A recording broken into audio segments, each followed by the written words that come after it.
Baik, yang pertama saya akan menjelaskan tentang analisis fenomena gempa Jogja 2006.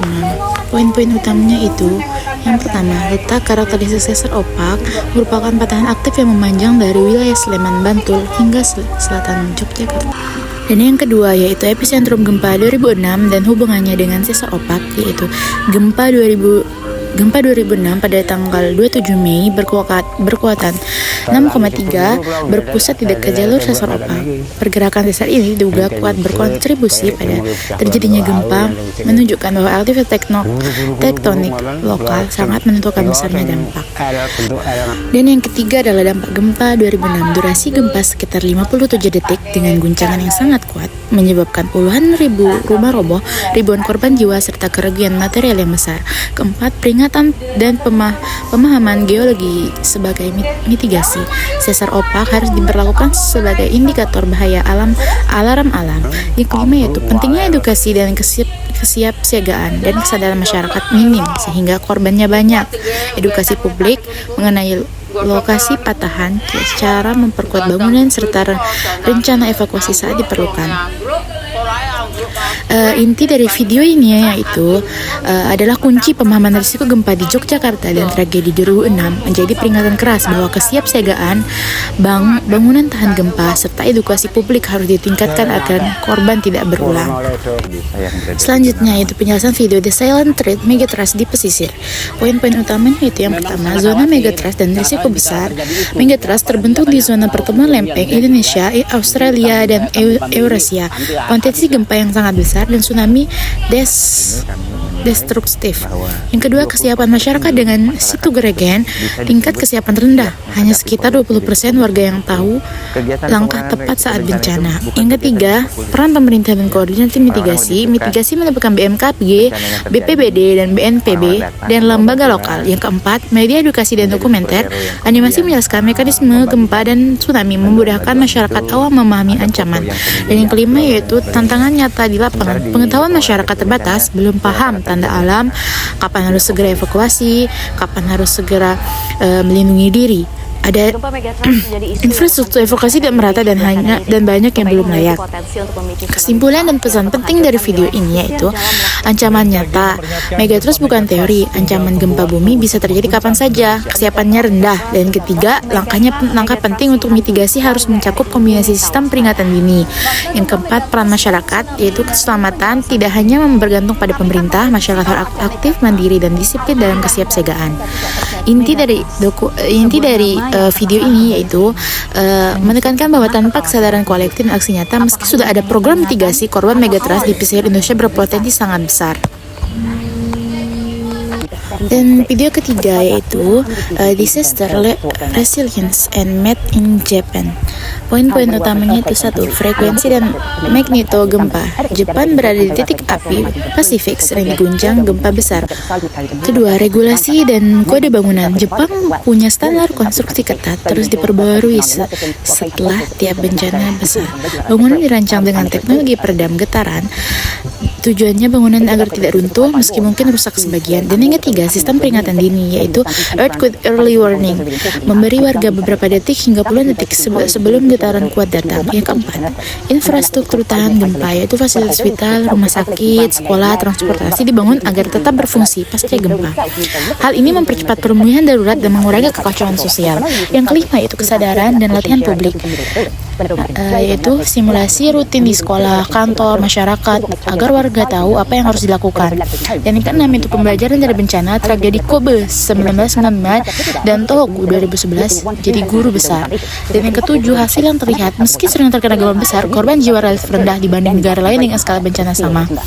Jepang jadi contoh global tentang bagaimana teknologi, aturan, dan budaya masyarakat bisa menyelamatkan banyak nyawa. Intinya dari video ini yaitu Jepang berhasil menekankan risiko gempa dengan kombinasi regulasi kuat, teknologi bangunan, sistem peringatan dini, dan keadaan masyarakat.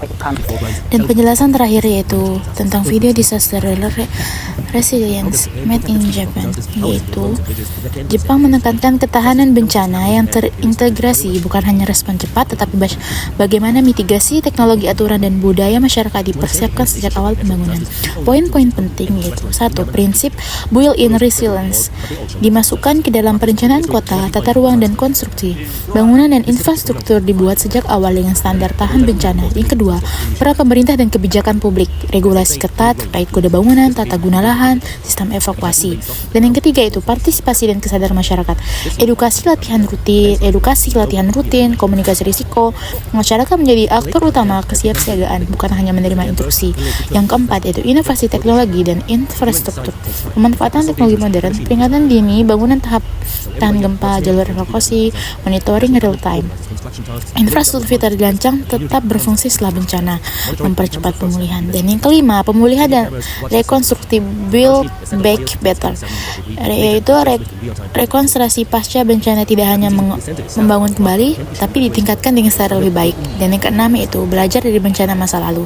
Pesan utamanya yaitu ketahanan bencana di Jepang adalah hasil kolaborasi pemerintah, masyarakat, dan teknologi yang dipersiapkan jauh sebelum bencana datang. Investasi dalam mitigasi ini terbukti menyelamatkan banyak nyawa dan mengurangi kerugian besar. Baik, di sini saya akan membandingkan keempat video. Yang pertama yaitu menelisik fenomena gempa Jogja 2006 sesar opak sang alarm alam. Yang pertama, fokus utamanya itu sesar opak dan gempa Yogyakarta 2006. Kondisi atau temuan. Gempa 57 detik, korban besar, bangunan rapuh dan tidak tahan gempa, kesadaran bencana rendah. Pelajaran penting yaitu pemetaan sesar penting, bangunan terus sesuai standar, edukasi kesiapsiagaan perlu diperkuat. Lalu perbandingan dari video yang kedua yaitu The Silent Threat Megatrust di pesisir. Fokus utamanya yaitu ancaman gempa dan tsunami dari Megatrust. Lalu kondisinya yaitu kesiapsiagaan masyarakat kurang lebih 20%, jalur evakuasi ada tapi terbatas, mitigasi sering formalitas. Dan pelajaran pentingnya itu latihan dan edukasi harus berkelanjutan, pemerintah penting berkomitmen nyata, infrastruktur evakuasi harus merata. Dan yang ketiga yaitu The Silent Threat Megatrust di pesisir. Fokus utamanya yaitu ancaman gempa dan tsunami dari Megatrust. Kondisi dan temuan yaitu kesiapsiagaan masyarakat kurang lebih 20%, jalur evakuasi ada tapi terbatas, mitigasi sering formalitas. Latihan dan pelajaran penting yaitu latihan dan edukasi harus berkelanjutan, pemerintah perlu komitmen nyata, infrastruktur evakuasi harus merata.